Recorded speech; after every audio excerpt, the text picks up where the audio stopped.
وقت کسی کے لیے نہیں رکتا، لیکن اگر وقت الٹا چلنے لگے تو کیا ہوگا؟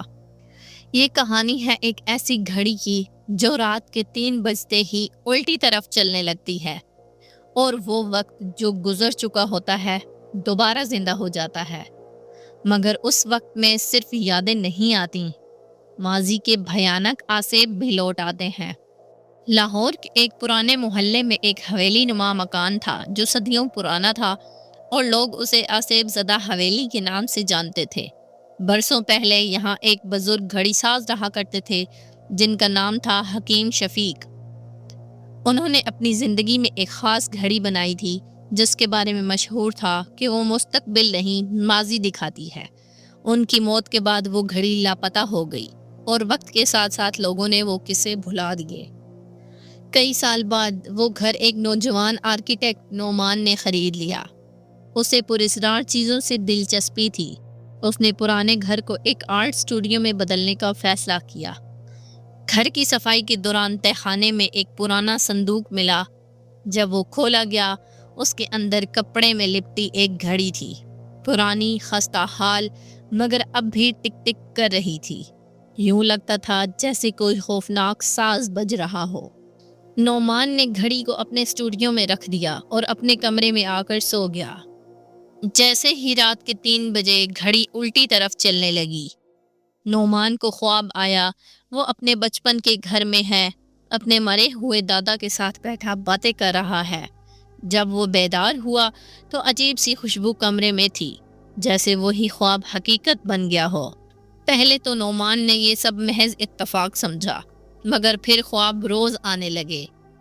ہر بار وہ ماضی کی کسی اور یاد میں واپس جاتا، کبھی وہ خود کو دیکھتا کہ اس کے ہاتھوں پر خون لگا ہے اور کبھی وہ خود کو کسی کو قتل کرتے ہوئے دیکھتا، حالانکہ آج تک اس نے ایک چڑیا کے بچے کو بھی نقصان پہنچانے کا سوچا نہیں تھا۔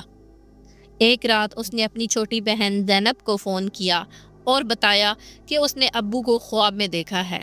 وہی کپڑے، وہی کمرے کی خوشبو، وہی سب کچھ ویسا ہی تھا جیسا ان کی وفات سے پہلے ہوتا تھا۔ زینب چونک گئی۔ بھائی، میں بھی پچھلی رات اماں کو خواب میں دیکھ رہی تھی، وہ چولہے پر کھانا پکا رہی تھیں جیسے پہلے کرتی تھیں۔ دونوں بہن بھائیوں کو شک ہونے لگا کہ کچھ تو ہے، کچھ پراسرار۔ ایک رات نعمان اپنے اسٹوڈیو میں بیٹھا تھا۔ کل اس کو ایک کلائنٹ کو ان کے نئے آفس کا بلیو پرنٹ دینا تھا۔ اس کے ڈراونے خوابوں کی بدولت اس بلیو پرنٹ کا کام کافی رہتا تھا، تو اس نے سوچا کہ آج رات کام مکمل کر لیتا ہوں۔ رات کے 3 بجے تو گھڑی کی سوئیاں اچانک تیزی سے پیچھے کی طرف گھومنے لگیں۔ کمرے کا درجہ حرارت گر گیا، روشنی مدھم ہونے لگی اور دیوار پر سائے ابھرنے لگے۔ پھر اچانک ایک عورت کی چیخ سنائی دی۔ نعمان نے مڑ کر دیکھا تو ایک پرانی وضع کی عورت سفید لباس میں کھڑی تھی۔ اس کا چہرہ آدھا جلا ہوا تھا اور آنکھیں سرخ۔ وہ آہستہ آہستہ نعمان کے قریب آ رہی تھی۔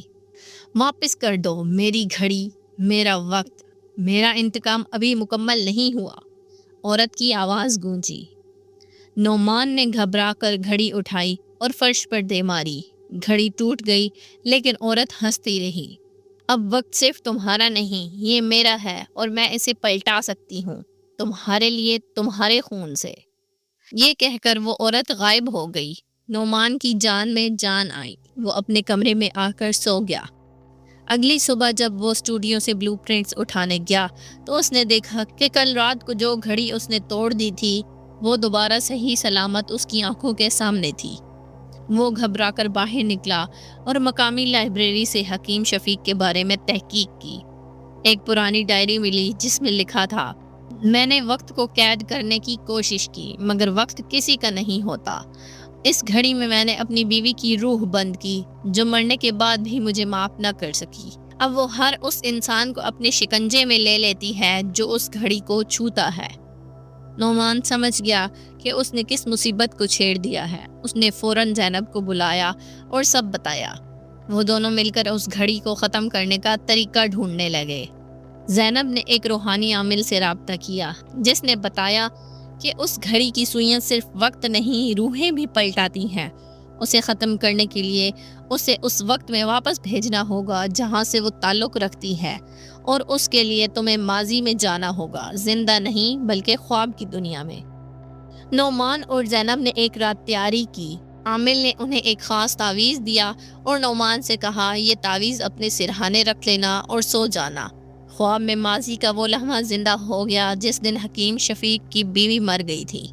وہ دونوں اسی کمرے میں تھے۔ عورت کی روح کمرے میں گول دائرے میں چکر کاٹ رہی تھی۔ نعمان نے گھڑی اس کے قدموں میں رکھی اور کہا یہ لو تمہارا وقت، میں اسے واپس لوٹانے آیا ہوں، مجھے معاف کر دو۔ عورت نے اسے غصے سے دیکھا اور بولی آ گیا تو شفیق؟ نعمان نے اس سے کہا میں نعمان ہوں، شفیق نہیں۔ تو وہ عورت بولی تو مجھے پاگل سمجھتا ہے کیا؟ رک میں تجھے کچھ دکھاتی ہوں۔ گھڑی کی سوئیاں ایک بار پھر پیچھے کی طرف بھاگنے لگیں۔ روشنی کا ایک جھماکہ سا ہوا اور نعمان اس وقت میں پہنچ گیا جب شفیق نے اپنی بیوی کا گلا کاٹ ڈالا تھا۔ نعمان کی ڈر کے مارے رنگت سفید پڑنے لگی۔ ایک تو یہ منظر اتنا بھیانک تھا کہ اس عورت کے گلے سے نکلتا خون جو عجیب سی آواز نکالتا بہہ رہا تھا، دوسرا شفیق کی شکل ہو بہو نعمان سے ملتی تھی، یوں لگتا تھا کہ وہ آئینہ دیکھ رہا ہے۔ اب پھر سے وہ اسی وقت میں پہنچ گیا جب نعمان نے گھڑی اس کے قدموں میں رکھی تھی۔ نعمان گڑ گڑانے لگا دیکھو وہ میں نہیں ہوں، میں شفیق نہیں ہوں، میں نعمان ہوں۔ لیکن عورت اس کی بات ماننے کو تیار ہی نہیں تھی، وہ اس کی جان لینے کے در پہ تھی۔ اس عامل نے نعمان کو پڑھائی کیا ہوا پانی بھی دیا تھا کہ اگر وہ عورت آرام سے نہ مانے تو یہ پانی اس پر ڈال لینا، اس کے اوپر حاوی ہو چکی شیطانیت ختم ہو جائے گی۔ اس نے وہ بوتل اپنی جیب میں ڈال لی تھی۔ خواب میں بھی وہ بوتل اس کی جیب میں موجود تھی۔ اس نے جلدی سے جیب سے بوتل نکالی اور وہ پانی اس عورت کے اوپر پھینک دیا۔ ایک زوردار چیخ گونجی اور یوں لگا جیسے جلتے توے پر پانی ڈالا گیا ہو۔ اب عورت کے چہرے پر سکون نظر آ رہا تھا۔ عورت نے گھڑی کو دیکھا اور وہ آہستہ آہستہ روشنی میں بدل گئی۔ خواب سے بیدار ہوتے ہی نعمان کے اسٹوڈیو کی گھڑی بند ہو چکی تھی، سوئیاں اب نہیں چل رہی تھیں، وقت رک گیا تھا۔ یہ رکنا آزادی کا اعلان تھا۔ اب بھی وہ پرانا گھر موجود ہے مگر اب وہاں وقت عام چلتا ہے۔ نعمان اور زینب نے اسے ایک عجائب گھر میں تبدیل کر دیا جہاں وہ گھڑی شیشے کے کیس میں بند رکھی گئی ہے۔ نیچے ایک تختی لگی ہے جس پر لکھا ہے یہ گھڑی اب وقت نہیں دکھاتی، یہ ان لمحوں کی قبر ہے جنہوں نے جینے والوں کو مار ڈالا۔